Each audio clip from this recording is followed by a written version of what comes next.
बच्चों को मक्खन ताज़ा रोटी के ऊपर डाल के और आलू कीमा मैंने उनको खाने में दिया था।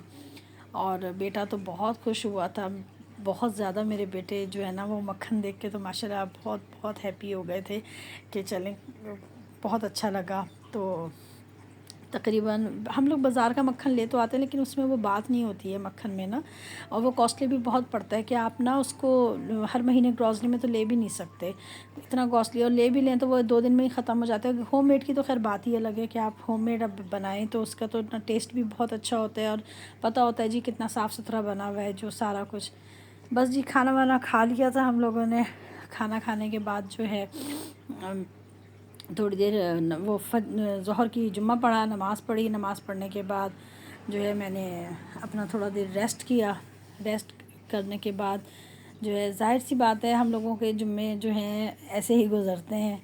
रेस्ट वेस्ट करने के बाद मैं अपने बेटे से ही गपशप कर रही थी, तो उससे पूछ रही थी, उस स्कूल से आया था तो बता रहा था क्या प्रोजेक्ट्स बने, क्या हुआ स्कूल में, किस तरह की रूटीन चल रही थी।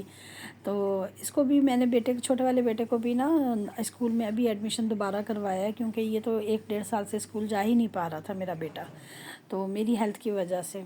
तो बस इसी के साथ थोड़ी डिस्कशन चल रही थी। उसके साथ जो है मैंने अपना जो है वो ग्रीन टी अपनी बनाई आज, क्योंकि आज चाय का मूड नहीं था। मैंने कहा आज हैवी खाना खाया है मक्खन के साथ, और उसके साथ तो ग्रीन टी बना के पीते हैं। बस ग्रीन टी पीते पीते इससे गपशप हो रही थी। इसकी ट्यूशन का बहुत इशू हुआ है, तो बस इसी के साथ डिस्कस कर रही थी कि कोई, पहले तो मैं बाहर जाती थी आती थी तो ट्यूशन्स का अरेंज हो जाता था।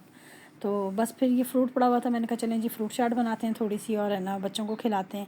आपको अगर मेरी वीडियो पसंद आई हो तो लाइक शेयर एंड सब्सक्राइब ज़रूर कीजिएगा, और मुझे अपनी दुआओं में याद रखिएगा।